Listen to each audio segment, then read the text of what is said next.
పద్మశ్రీ ఆచార్య కొలకలూరి వినాయక్ గారు, అట్లాగే వేదిక మీద ఉన్నటువంటి సభాధ్యక్షులు అన్న కోయి కోటేశ్వరరావు గారు, మరొక అన్న ప్రొఫెసర్ రత్నాకర్ అన్న, అట్లాగే శ్రీనివాస్ గౌడ్ అన్న, గడ్డం విజయరావు గారు, అందరికీ సభలో ఉన్నటువంటి పుస్తక ప్రియులకి నా జేజేలు.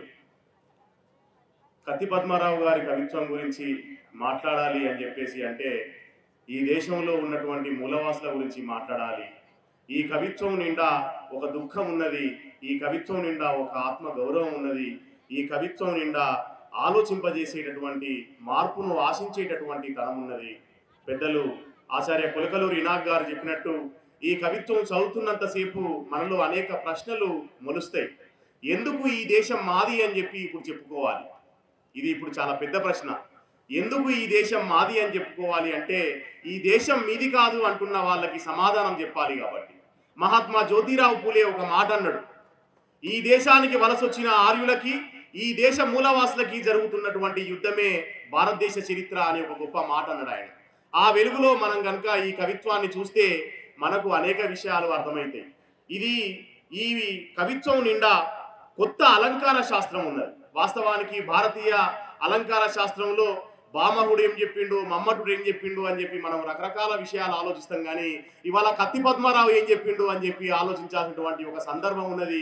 ఇది ప్రత్యామ్నాయ అలంకార శాస్త్రం పునాదిగా, ఒక అంబేద్కరీయ అలంకార శాస్త్రం పునాదిగా రచించబడ్డటువంటి గొప్ప కవిత్వము అనే విషయాన్ని మాత్రం నేను ఇక్కడ పేర్కొనదగిన మిత్రులారా. అట్లాగే ఈ కవిత్వంలో ఒక ఫిలాసఫీ ఉంది, ఒక శిల్ప చాతుర్యం ఉంది, ప్రకృతిని మమేకం చేసే ఒక మాతృత్వం ఉంది. మనకు భారతదేశం యొక్క మూలవాసుల సంస్కృతి ఏంటంటే ఇది మాతృత్వంతో కూడుకొని ఉన్నటువంటి సంస్కృతి. దాని స్థానంలో ఇవాళ పితృస్వామ్యం ఎట్లా వచ్చింది, ఎట్లా రాజ్యం ఏలుతా ఉంది అనేటటువంటి విషయాన్ని కత్తి పద్మారావు గారు చాలా కరాఖండిగా వ్యతిరేకించినటువంటి ఒక సందర్భం మనకు కనబడతా ఉన్నది. ఇవాళ కార్పొరేట్ శక్తుల్ని వ్యతిరేకిస్తా ఉన్నాడు. ఈ పుస్తకంలో మనువాదాన్ని వ్యతిరేకిస్తా ఉన్నాడు. మనువాదాన్ని ఖండాలుగా ఖండించినటువంటి కవితా ఖండికలు ఈ పుస్తకం నిండా పరుచుకొని ఉన్నాయి అనే విషయాన్ని కూడా మనం ఇక్కడ గమనించవచ్చు మిత్రులారా. అయితే కత్తి పద్మారావు గారు ఈ దేశం మాది అని చెప్పి అనడమే కాకుండా ఇవాళ రాజ్యాంగాన్ని కాపాడుకోవాలి అనేటటువంటి ఒక గొప్ప నినాదాన్ని కూడా అందిస్తా ఉన్నాడు. అందులో భాగంగా ఈ కవిత్వంలో బౌద్ధ భారత నిర్మాణానికి నీలి పతాకలు ఎగరాలి అనేటటువంటి ఒక అద్భుతమైనటువంటి కవితలో చెప్తాడు కదా. ఆ కవిత్వంలో ఇవాళ రాజ్యాన్ని వదిలిన సిద్ధార్థుడు ఉన్న దేశం ఇది, రాజ్యాన్నే అమ్మేసే వాడిని చూసి ఆ సిద్ధార్థుడు ఆశ్చర్యచకితుడవుతున్నాడు. పర్వతాల్లో దాగున్న గ్రానైట్ నిధులు కూడా అమ్మబడుతున్నాయి, సముద్ర తీరంలో ఇసుకమేటలు అమ్మబడుతున్నాయి, బంగారు గనులు విక్రయించబడుతున్నాయి, మనిషి మేధస్సు కుదోబెట్టబడుతుంది. బౌద్ధ రాజ్య ఆవిర్భావం కోసం ఆత్మగౌరవంతో ప్రజ్వలించాలి. అంబేద్కర్ పునర్జీవన ఆయుధకర్త అనేటటువంటి ఒక మాటని ఈ కవిత్వంలో అన్నాడు. అంటే కత్తి పద్మారావు గారు ఇక్కడ ఏం సూచిస్తా ఉన్నారు అంటే బుద్ధిజంలో ఉన్నటువంటి స్వేచ్ఛ, సమానత్వం, సౌభ్రాతృత్వం అనేటటువంటి విలువల పునాదిగా మన సమాజం నిర్మించబడాలి.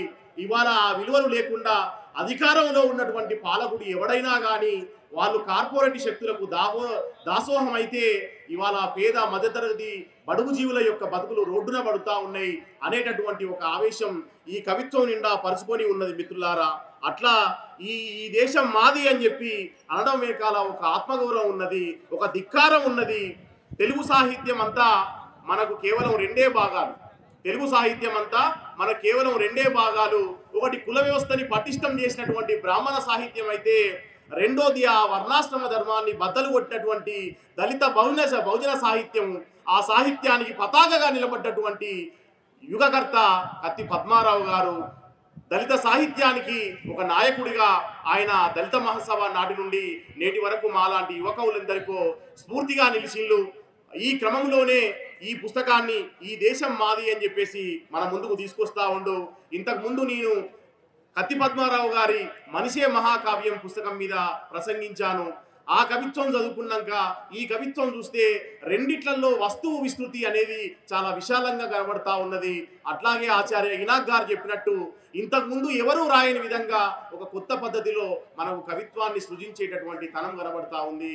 నిజానికి సృజనకారులకి రాజకీయ మూలాలు అర్థమైతే ఆ కవిత్వంలో ఒక ప్రజా దృక్పథం వచ్చి చేరుతుంది అనేటటువంటి విషయం మనకి ఈ దేశం చదివినప్పుడు కనబడుతుంది. తప్పకుండా పుస్తక ప్రియులందరూ ఈ కవిత్వాన్ని కొని చదవాలని చెప్పి తెలియజేస్తూ నాకు ఈ అవకాశం ఇచ్చినటువంటి సభా నిర్వాహకులకి జేజేలు ధన్యవాదాలు తెలియజేస్తూ ముగిస్తా ఉన్నాను మిత్రులారా. థ్యాంక్ యూ అన్నారా. Thank you.